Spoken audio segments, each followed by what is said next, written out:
ABC 36 Sports is Solid Blue. Brought to you by Kentucky's Powerball and Mega Millions. Why choose? Play both. In our Solid Blue report tonight, former Wildcat John Wall was on ESPN's Rome is Burning today. The ex-Kentucky superstar talked about his rookie season with the Washington Wizards, in which he averaged just over 16 points, 8 assists, and 4 boards a game. But Wall missed 12 games last season with a foot injury, and he says that was the toughest thing for him to overcome in his first year in the NBA. The most challenging thing was seeing how teams are going to guard me, especially the good defensive teams, and fighting through injuries. When I sprained my foot, that was probably the worst injury I had in my career so far, missing games and trying to fight through it and get back healthy. So that was probably the toughest part of it all. Brandon Knight worked out for the Kings last week. Today, his former Kentucky teammate Josh Harrellson was in Sacramento to show off his stuff. The big man worked out with a group headlined by former BYU star Jimmer Fredette, and Harrellson says he'd love to join ex-Cat DeMarcus Cousins on the Kings. Well, Coach Kyle has a lot of connections everywhere, but he likes to sell his players, and he does a great job marketing us. And I'd love to come back out here and play with Big Cuz, you know, reunite, and maybe they draft Brandon Knight too. So I mean, just have a whole Kentucky team out here. And while some Cats have moved on, another one is moving in. UK head coach John Calipari announced today that North Carolina State transfer Ryan Harrow has officially enrolled at Kentucky. The 6'1" guard averaged just over 9 points and 3 boards in his freshman season.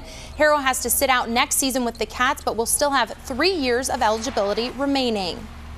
Former Cat Victoria Dunlap and her Washington Mystics took on the Atlanta Dream tonight in the ATL, and Dunlap didn't play much in this one. She took the court for just 3 minutes and only had 1 defensive rebound in Washington's overtime win 98-90 over Atlanta. The Lexington Catholic baseball team is preparing to take on Pleasure Ridge Park in the first round of the KHSAA state tournament next week. But yesterday, 2 of the Knight's own were taken in the MLB draft. UK signee Taylor Martin was nabbed by the Colorado Rockies in the 41st round. His teammate Tyler Wells was drafted by the Boston Red Sox in the 31st round, but both are unsure whether they will head to college or go pro. I don't know yet, but I mean, most likely probably end up at UK, but if I do, then I guess I just got a couple more years to get myself better to get drafted in the long run. Depending on how I do this summer, will kind of determine it. The 22nd and 23rd, I get to go up to Fenway Park and play games in front of other coaches.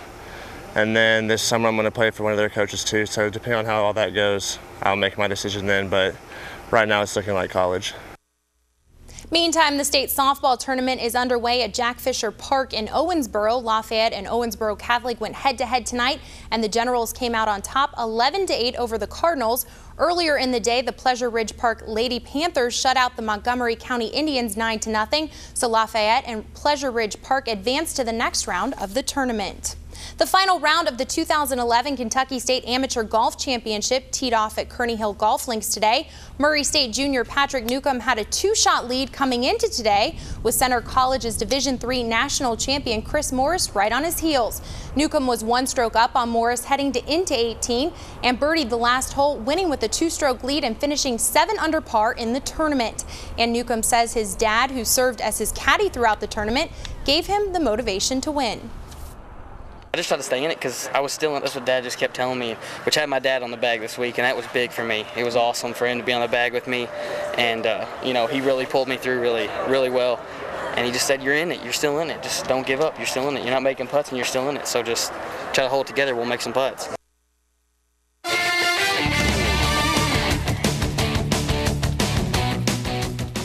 You just watched it right here on ABC 36. Mavs Heat Game 5 of the NBA Finals. Dallas up 102-100 with just over a minute and a half left in the game when the Mavs' Jason Terry drives to the inside, and look at that pass to Jason Kidd, who hits the 3 to put Dallas up by 5, and the Mavs go on to win this one 112-103 over the Heat. Dallas now leads the series 3-2, and that's your Kentucky Lottery Pick 3 Play of the Day.